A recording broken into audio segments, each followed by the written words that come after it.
Hello everyone, this is part 35 of What If Naruto Was in Rosario Vampire, and I hope you guys enjoy this video and to like, to subscribe, to share, and check out the playlist, to see more comment down below. Now let's start the intro. They call me a god. They call me a god.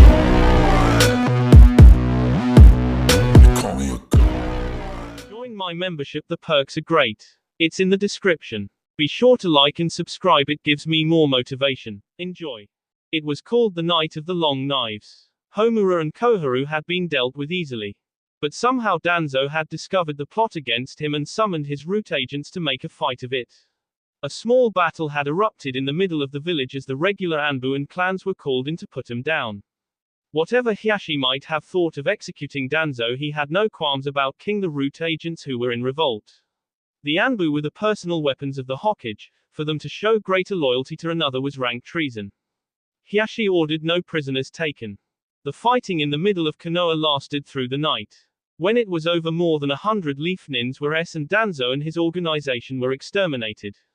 Naruto had generously offered his help in putting down the revolt. He'd guaranteed to kill them all quickly and easily. It was because Hiashi was afraid Naruto would do just that he specifically ordered him not to join in the fighting. The last thing the Hokage wanted was for people to witness Naruto sing leaf nins with the Kyuubi's power. The next morning, as boss was still being pulled from the wreckage, the Hokage ordered both Naruto and Hinata to meet with him separately at the tower. His meeting with Hinata was the earlier one and the quicker one. XXXXXXXXXX. I have decided to remove you from the council, Hiashi told her bluntly. From this point on, your sister Hanabi will function both as clan head and representative on the council. But why? Father, I thought I was doing just as you wanted. He looked at her coldly with those pale eyes of his. Seeing that she flinched and looked away. You are so weak, he told her. You have always been weak, Hinata, but at least you had always been obedient and not too stupid. Since you are well liked by the other members, I thought you could be trusted to watch my interests on the council. But instead you helped Naruto with that mockery in council that led to all those pointless deaths of precious ninja. But father, I didn't know what he was going to do. He didn't trust me with his plans. Hiashi snorted. Of course he didn't. Unlike you, Naruto can see things that not right in front of him. He would have to be an idiot like you to not realize you cannot be trusted. She flinched again, not just at his harsh words but at the thought that Naruto didn't trust her. But why should he? She thought sadly. Even though I really love him, haven't I been spying on him the entire time we've been together? What could I have done? Did it even occur to you to simply get up and leave? His words were sharp and to the point. 10 members are the minimum needed to form a quorum, without which the council becomes nothing more than a debate society. Had you simply left, they would not have had a quorum, they would not have been able to issue those decrees, and I might have been able to gain enough time to convince the members that they were being hasty. Instead, I was forced to sign those warrants or face a revolt from the clans. But if I had walked out, Naruto would have been angry with me. Her father just stared at her. How did someone with such a soft heart ever become a ninja? He shook his head. I should have been much harder on you when you were growing up. You were hard enough, father, she said quietly. Go, Hinata. He turned back to the paperwork on his desk. You are no longer a council member. Try to at least do something useful. See if you can convince him to at least visit your bed at some point. Surely he can't find you that repulsive. She left feeling crushed and worthless, a common occurrence when she had meetings with her father. XXXXXXXXXX. When Naruto arrived, Hiashi was cautious and wary. Unlike his daughter, Naruto was someone who understood all the lessons of being ninja. Had his personality been different, he might have been a huge asset to the village. He still was an asset, but an increasingly dangerous one. He has 6 tails now, how much longer can I afford to keep him alive? Hiashi held out a report to Naruto. Read this, it was delivered to me this morning after it was announced Danzo was S. Naruto took the lengthy docent and carefully began to read through it. Hiashi sat back and calmly waited to see what the reaction would be. When Naruto finished reading it, he handed it back. Well, I suppose I should have expected something like that from Danzo, the man loved to lie. So you deny the claims lodged against you. You deny blackmailing Danzo, Homura, and Koharu with the very order you told the council you took from Sasuke. You deny having Fukashi KPED and delivered to you. You deny using Danzo to access classified information regarding the ninja and clans of this village. You deny all of it. Naruto shrugged and then covered up a yawn. Sure, why not? You seem very flippant given the serious nature of these charges. Naruto grinned and flicked a finger at the report lying open on the desk. Why would I be worried? What would the lies of AS man, no, AS traitor matter? He found out I'd learned the truth about him and this was his pathetic attempt to strike back at me. I am strongly considering having you arrested and letting Ibiki interrogate you. That way I could find out the truth. Naruto's smile was as cold and unforgiving as a winter storm. I won't let myself be arrested or interrogated. If you cross that line, no, there'll be no going back. Beneath his desk, Hiashi prepared to cast a hand sign. Is that a threat? Of course not, Naruto said cheerfully. I would no sooner threaten my Hokage than you would consider betraying me. Hiashi frowned at him. I cannot tell you how much those words comfort me. He reached out and closed the folder. I will ignore these accusations, at least for now. After the casualties suffered from last night, the village is a bit short-handed. I will need you to perform some missions for me. Unfortunately, I have other missions planned for Jiraiya. Would you object to handling them alone? Not at all. Good. Hiashi took out a different file from a desk drawer. Read that over, you'll be leaving tomorrow, and you're to go without Mocha. Tomorrow. But I only got back yesterday. The life of a ninja is a hard one, Hiashi said. Especially for our most powerful. I intend to keep you very busy. Now, of course, if certain circumstances were to arise, I might allow you to spend more time in the village. Certain circumstances? Naruto asked suspiciously. If, let us say, Hinata were to find herself with child, I am sure she would want you close by to support and comfort her. I am not a man without feeling. I see, well then I had better get home and get ready for my mission. May I go, Hokage-sama? Hiashi nodded. Naruto suddenly transformed into a vampire and then disappeared in a swirl of black fire. Hiashi stiffened in his seat. What Naruto had just done was an insult. When your Hokage dismissed you, you stepped out of his office before performing any sort of jutsu. And Naruto had made a point by teleporting without performing a jutsu. Instead, he had used one of his demonic abilities. Hiashi knew he was too smart to have done that by mistake. He'd been sending a message. He was subtly reminding the Hokage that he had powers that were different from an ordinary ninja's and that the everyday rules did not apply to him. So he thinks he can insult me with impunity. I'll keep him constantly out of the village. He won't spend more than one night at home between missions. Let's see how he enjoys that. XXXXXXXXXXX. Tayuya was humming to herself as she dusted.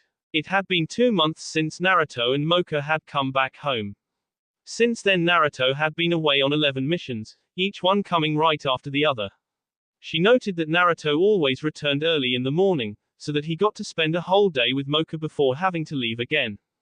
Tayuya also noticed that the missions themselves had changed.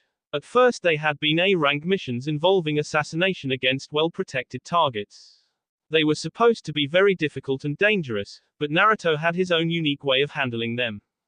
XXXXXXXXXX. 6 weeks ago, the Hokage arrived at the mansion only a couple hours after Naruto's return. Naruto, what were you thinking? Hiashi demanded. About what, Hokage-sama? Naruto answered innocently. Hiashi glared at him. Your mission was to kill a minor court official, a simple straightforward assassination. I know that, Hokage-sama, Naruto replied. I carried out my mission successfully and returned to the village. You call that fiasco a success? You leveled an entire castle. You wiped out the whole local court including the rival official who was the employer. Hiashi said furiously. Which killed the target, Naruto shrugged. I can't be expected to worry about collateral damage. Naruto smiled. Of course, since I've been so busy I just don't seem to have the time to waste with more subtle methods. Now, if I had fewer missions. The Hokage's response to that had been to assign him to an escort mission that left the following morning. Since then Naruto had been given nothing but escort and retrieval missions that were time-consuming but not especially dangerous. XXXXXXXXXX. Tayuya discovered that she was pretty happy with her life. Despite her work, she was given a free day once a week and had plenty of money thanks to all her spy work. Naruto was a little scary at times, but unlike Orochimaru, he wasn't crazy. So long as she wasn't stupid enough to actually betray him, she felt safe enough. With Naruto gone most of the time, Mocha used her for a snack regularly. She still didn't like that, but had at least gotten used to it. The important thing was that working here she didn't feel like a prisoner. She was her own person and was free to do as she wanted, for the most part. She had even gotten used to wearing a frilly little maid's outfit. The doorbell chimed and she put down her dust brush to go and answer it. When she opened the door, there was a beautiful young woman standing there in a fancy gold and silver gown. She had long flowing orange hair that reminded her of that nasty little Cocoa. But what really caught Tayuya's attention were her blood-red eyes. "Hi there," the woman chirped. "Is Mocha-chan here? Could you tell her that her big sister Karua needs to see her?" XXXXXXXXXXX. As soon as Tayuya had told her who had arrived, Mocha had gotten a very bad feeling deep in the pit of her stomach. Karua was her half-sister, having the same father but a different mother. She was Cocoa's full biological sister. Karua was actually quite nice most of the time. She usually had a big smile and seemed just a bit silly and overeager. But her big sister could also be brutal when the mood took her, especially when she began to cry. Unlike with Cocoa, the two of them had never really been that close. Why is she here? And why now? Whatever the reason, if she was here, there was no choice but to go and see her. XXXXXXXXXXX. As soon as she spotted Mocha coming down the stairs, Karua began jumping about and applauding. "Ooh, little sister, look how you've grown up. You're so beautiful now. I'm so happy." Mocha stiffened a little as Karua gave her an eager hug. "What are you doing here, Karua?" Karua let go and a slight frown tugged at the edges of her lips. "Oh, aren't you happy to see me?" "Of course I am," Mocha said, a smile she didn't really feel. "But it has been a long time.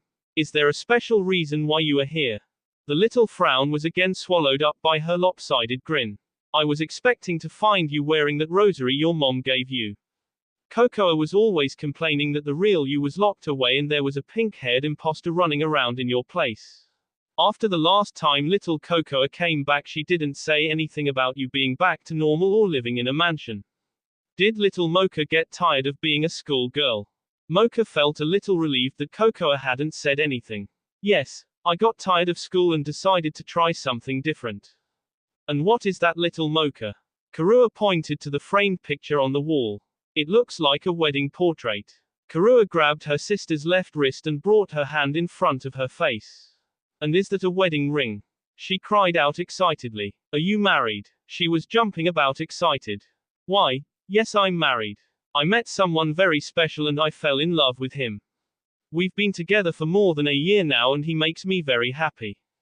Karua laughed and applauded happily. "This is wonderful. Oh little Mocha, it's like you knew why I was coming.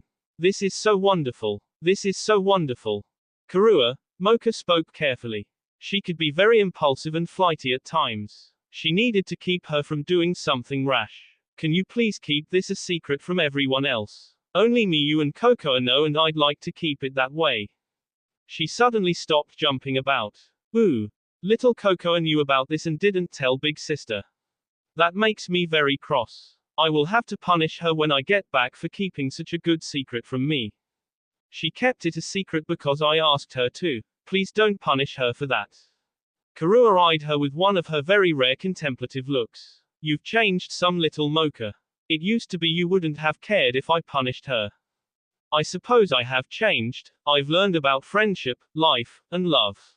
I suppose I've grown up," Mocha told her seriously. Karua laughed and her lopsided grin returned. "Oh, that is so sweet. And the timing is so perfect. Daddy said it was time for you to grow up." "Father said that?" Mocha asked nervously. Father having thoughts about her was not good. Karua nodded enthusiastically. "That's why this is all so wonderful. You got to have a practice marriage to get ready." Mocha felt cold fear fill her chest. "My marriage isn't pretend and it isn't practice. It's real and it means everything to me." Karua burst out laughing. "Oh little Mocha, you finally have a sense of humor. Daddy will be so pleased. And so will your future husband.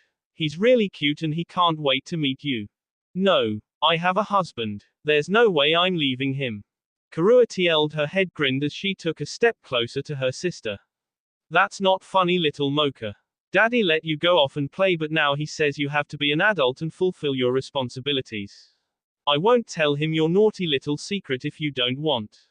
But Daddy sent me here to bring you home and get you ready for your wedding, your real wedding. Now let's go. Daddy doesn't like to be kept waiting. No, I won. Karua slammed a fist into Mocha's stomach that knocked the air out of her and dropped her to her knees. She then hauled her younger sister up and tossed her over a shoulder. Don't be that way, little Mocha, you know how cross Daddy can get. Playtime is over. Now, let's go get you married. Black flames formed at Karua's feet and swallowed the two of them up. When the flames were gone, they were as well.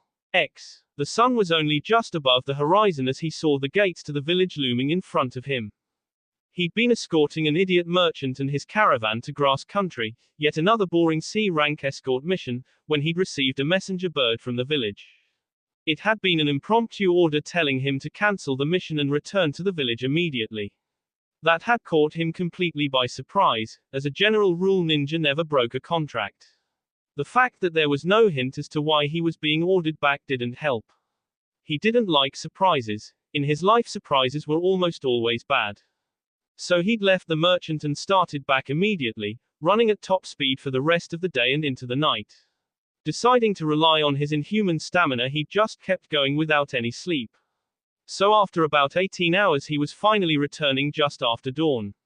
When he reached the gate, he was not surprised to get instructions to head for the tower. The fact he was given a 4-man Anbu escort did catch his attention though. Something was definitely up. When he arrived at the tower, it looked like the place was under siege.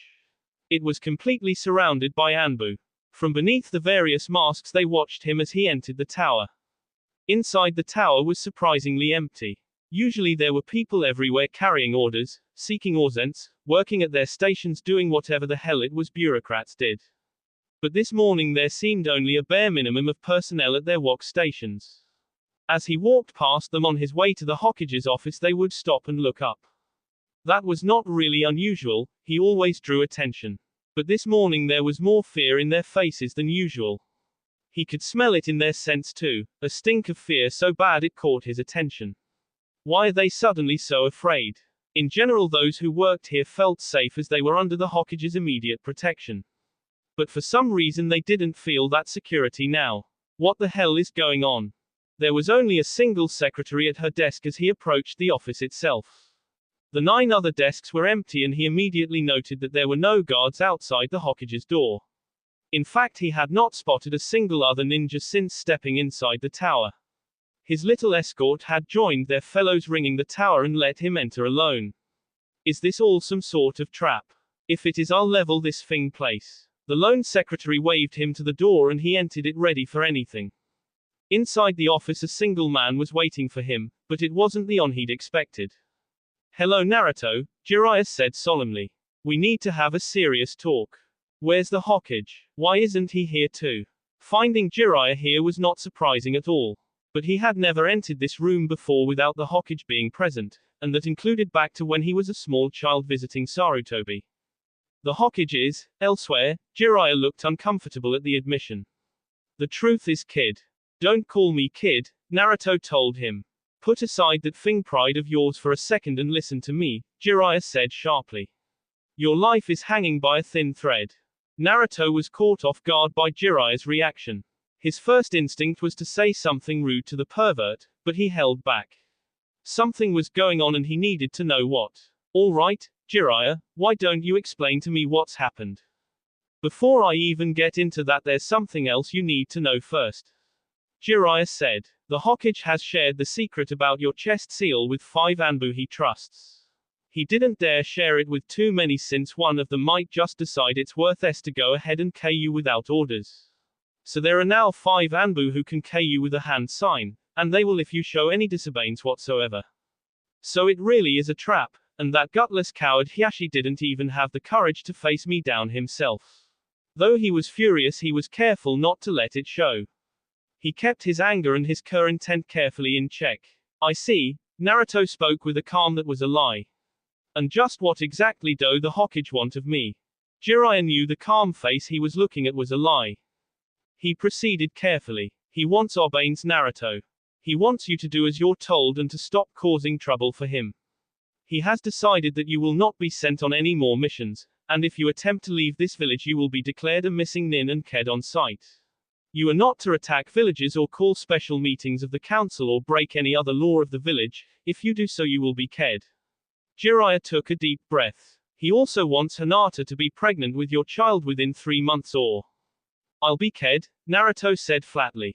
Yeah, got it, but if I try anything along those lines Mocha will kill me immediately. Jiraiya blanched. About that Naruto, I'm afraid Mocha has left. Naruto blinked. Sure he must have heard that wrong. Left? What the hell are you talking about? Some intent began to leak out of him. If the Hokage did something to her. No, it's nothing like that. Apparently Mocha's sister Karua came and she with her. That was 2 days ago. She left without warning and there's nothing to indicate when or if she will return. I don't believe you, Mocha would never abandon me. It's true kid, you can talk to Tayuya about it. She didn't see them leave but she did see the sister arrive. She went to talk to her and shortly after that they were both gone. Jiraiya shrugged. Maybe she'll be back soon, who knows. But whether she comes back or not you can't leave to go look for her. The Hokage decided that with her gone this would be a good time for you to learn your place within the village. Naruto snarled a bit. Oh I know my place here, I always have. And now the Hokage wants to turn me into his thing pet, huh? Naruto, if you try anything, and I mean anything at all, you really are going to s. The Hokage is completely serious about getting your obeys. He will no longer tolerate you as any sort of threat. I never should have come back to this damn village, he muttered. I understand. He turned to leave. Tell the Hokage I'll be a good little boy. For now. XXXXXXXXXXX. He returned home to confront Tayuya. She quickly told him everything she knew, which was not much. A woman with orange hair and red eyes had arrived claiming to be Mocha's sister Karua.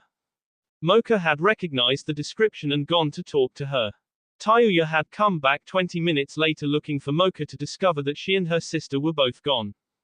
Tayuya had searched the mansion but found no trace. Finally she'd reported things to the authorities. Naruto knew Tayuya feared him too much to dare make up a story like that. Besides he'd picked up a 2-day-old scent of a woman who was definitely vampire. So someone had come here and taken Mocha away by force. Naruto was convinced it had to have been by force. If there had been some sort of emergency Mocha would have left a message for him. She would never have just disappeared like this. After getting all the information he headed up tot a roof to be alone for a while. XXXXXXXXXX. From the roof he looked out upon the village. He was trying to sort through things and come up with a definite plan. The Hokage's threat, by itself, meant nothing. He could have all the ANBU in the village make that same hand sign at once and it wouldn't do anything. But the fact that Hiashi had gone so far was a clear sign it was time to go.